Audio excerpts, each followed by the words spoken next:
মাসুম মৃধা ও দলের একজনকে গ্রেপ্তার করা হয় ৭ জানুয়ারি বুধবার রাতে। তাদের গ্রেপ্তার করা হয়েছে খুলনার তেরখাদা উপজেলার ধানখালী এলাকা থেকে। মোসা মৃধা নামে আরেকজন গ্রেপ্তার হয়েছিল একদিন আগে একই এলাকা থেকে। তিনি এই দস্যু বাহিনী প্রধান মাসুম মৃধার বাবা। এই তিনজনকে গ্রেপ্তারের খবর বৃহস্পতিবার দুপুরে কোস্টগার্ড সংবাদ সম্মেলন করে জানান।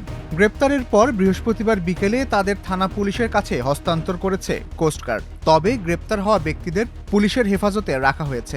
গ্রেপ্তারকৃতদের কাছ থেকে অপহৃত পর্যটকদের ৫টি মোবাইল ফোন ও দস্যুতার কাজে ব্যবহৃত অস্ত্র ও গোলাবারুদ উদ্ধার করা হয়েছে।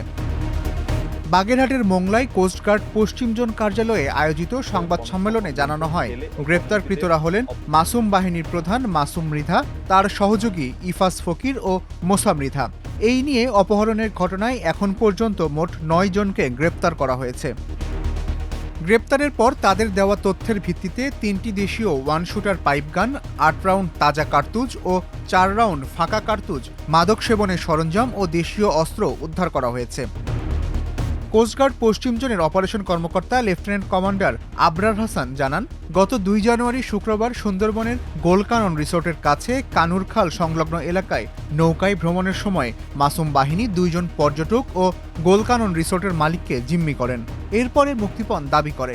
রিসোর্ট কর্তৃপক্ষ বিষয়টি কোস্টগার্ডকে জানালে নৌবাহিনী, পুলিশ ও র্যাব যৌথ অভিযান পরিচালনা করে। টানা ৪৮ ঘণ্টার অভিযানের পর জিম্মি পর্যটক ও রিসোর্ট মালিককে নিরাপদে উদ্ধার করা হয়।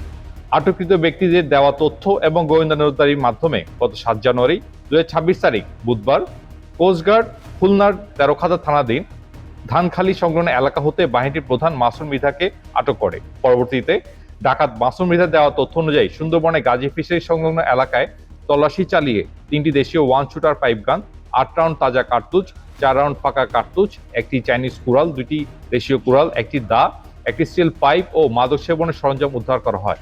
এছাড়াও জিম্মি পর্যটকের ৫টি মোবাইল ফোন উদ্ধার করা হয়। আটককৃত ডাকাত এবং জব্দকৃত আলামতে পরবর্তী আইনানুগ ব্যবস্থা গ্রহণের কার্যকর প্রক্রিয়াধীন রয়েছে। এর আগে সুন্দরবন, দাকপ ও খুলনার বিভিন্ন এলাকা থেকে বনদস্যু মাসুম বাহিনী চক্রের আরও ৬ জনকে আটক করা হয়। পরে ৬ জানুয়ারি ডিজিটাল ফুটপ্রিন্ট অনুসরণ করে মোসা মৃধাকে গ্রেপ্তার করা হয়। তাদের সবাইকে দাকপ থানায় হস্তান্তর করা হয়েছে।